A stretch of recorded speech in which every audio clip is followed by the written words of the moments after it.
Знакомьтесь, это Какеши Титана, заключенный номер 477, рецидивист. Сегодня я расскажу вам про его распорядок дня в токийской тюрьме Футю, реально существующей японской тюрьме. Я окуну вас в шокирующую реальность японской тюрьмы, а затем дам практические инструменты для применения этих принципов в нашей гражданской свободной жизни.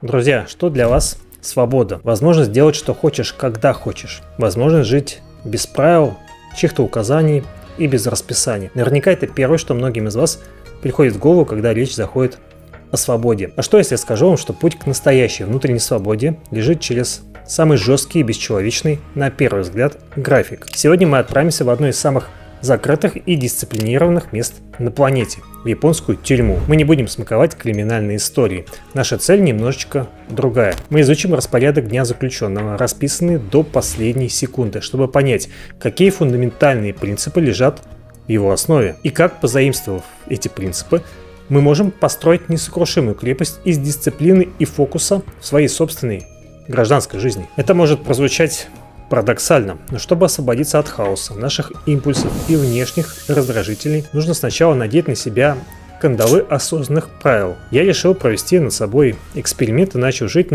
насколько это возможно в гражданских условиях, по уставу одного из самых строгих и закрытых заведений в мире – японской тюрьмы. Для меня это, правда, было не очень сложно. Как оказалось, распорядок японской тюрьмы не так уж сильно отличается от моего бытового, но все равно определенные нюансы, конечно же, были, и они заставили меня задуматься вот о чем. В нашем мире, переполненном свободой выбора, мы парадоксальным образом стали рабами своих привычек, уведомлений, бесконечных отвлечений, бесконечной и абсолютной свободы выбора. Теперь давайте представим, что осознанное ограничение свободы на самом деле является путем к ее обретению. Прежде чем я начну свой рассказ, нам нужно понять правила игры. Японская пенитенциарная система – это уникальный сплав древних традиций и современных технологий.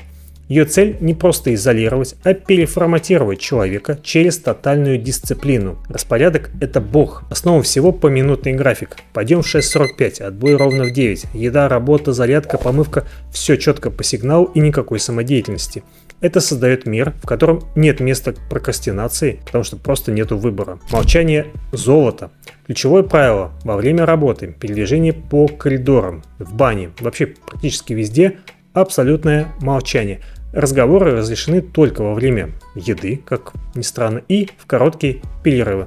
Это полностью отсекает социальные отвлечения и погружает в глубокую концентрацию. Дисциплина тела, дисциплина ума. Заключенных учат, как ходить, строем глядя прямо, как сидеть во время еды и поверок, даже как спать. Это не просто муштра, это постоянная тренировка осознанности. Мозг не может улететь, когда тело подчинено таким строгим правилам. Итак, за основу мы возьмем типичный распорядок дня в токийской тюрьме Футю. Это реально существующая тюрьма, и я изучил ее распорядок. В этой тюрьме содержатся рецидивисты. Здесь нет места импровизации. Каждый день это точная копия предыдущего. Итак, пойдем в 6:45 утра. Но если ты проснулся раньше, ты не имеешь права вставать, читать и вообще что-либо делать.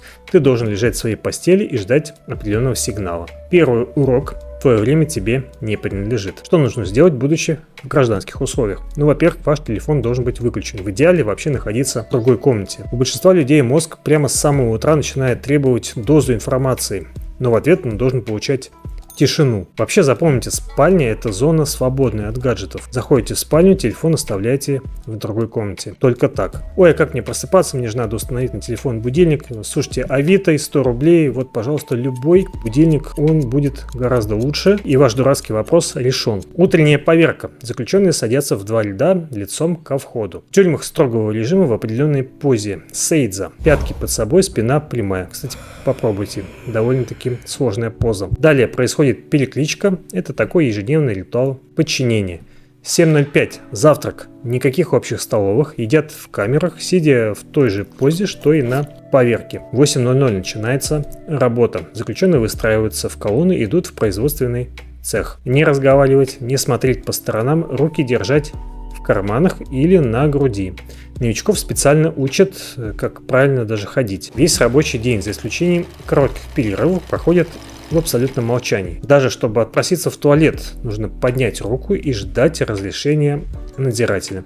Работа – это не способ скоротать время, это такая форма медитации и искупления, заложенная в Японии еще в 18 веке. Гигиена 2 раза в неделю, помывка летом 3, на всю процедуру раздеться, помыться, посидеть в общей ванне и одеться отводится ровно 15 минут.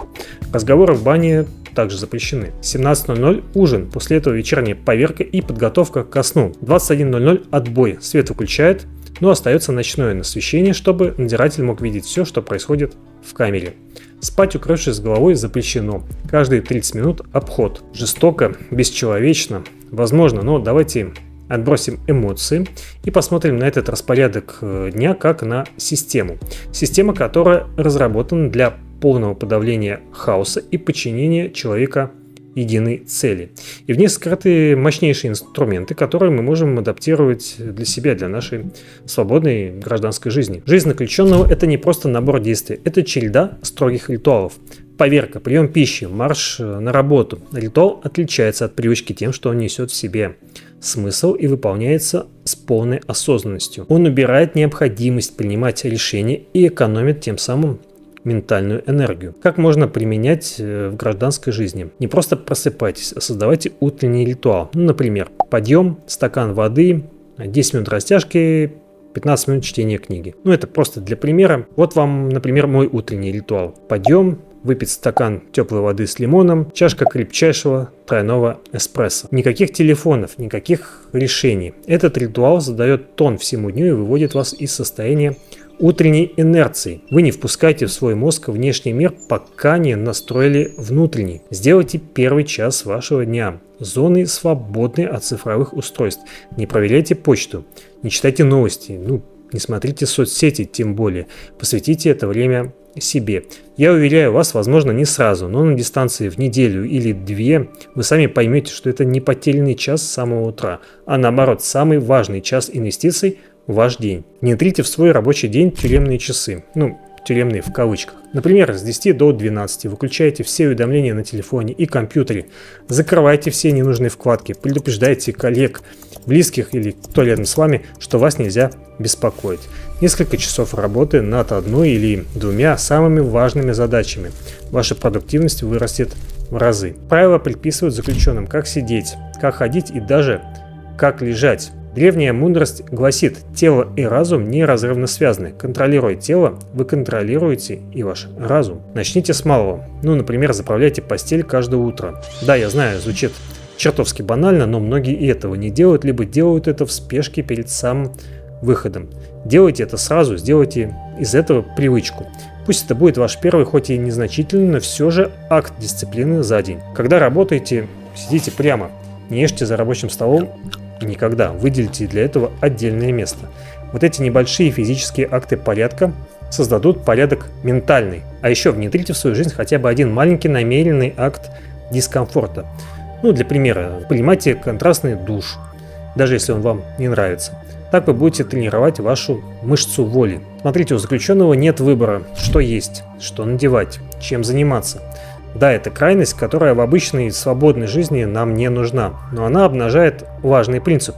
Чем больше решений мы принимаем в течение дня, тем быстрее истощается наша сила воли. Что здесь можно сделать? Во-первых, упрощайте. Например, готовьте одежду на завтра с вечера. Планируйте меню на неделю вперед. Определите 1, 2, максимум 3 самых важных дела и сфокусируйтесь только на них. Устраняя вот этот лишний выбор, вы освободите колоссальное количество энергии для действительно важных задач. Отсутствие выбора во многих ситуациях сэкономит вам массу ментальной энергии. Чем больше в вашей жизни предсказуемых, доведенных до автоматизма ритуалов, тем больше у вас останется сил на творчество, например, и принятие действительно важных решений вашей жизни. Нет, конечно, идея этого видео не в том, чтобы превратить вашу жизнь в настоящую каторгу, но идея в том, чтобы вы построили свою собственную умную тюрьму. Тюрьму, которая защитит вас не от общества, а от вашей же слабости, от прокрастинации, от цифровой зависимости, от ментального хаоса. Вообще свобода – это не отсутствие ограничений. Настоящая свобода – это осознанный выбор этих ограничений. Это способность построить вокруг себя такую систему, которая защитит ваши цели от вашего же хаоса. Я не призываю вас жить как японские заключенные, но вы должны сами установить правила, создать ритуалы и решать, что достойно вашего времени и внимания. Начните, как всегда, с малого. Это в целом универсальный и, возможно, избитый совет, но он работает. Например, выберите один принцип, который отозвался вам больше всего в этом видео. Попробуйте его внедрить. И не на следующей неделе. Сегодня. Создайте ритуал, введите 1 час тишины, начните контролировать свою осанку. Вы поняли, о чем я говорю. Постройте стены из дисциплины, и вы обнаружите, как внутри этих стен у вас появится огромное пространство для роста и настоящей свободы.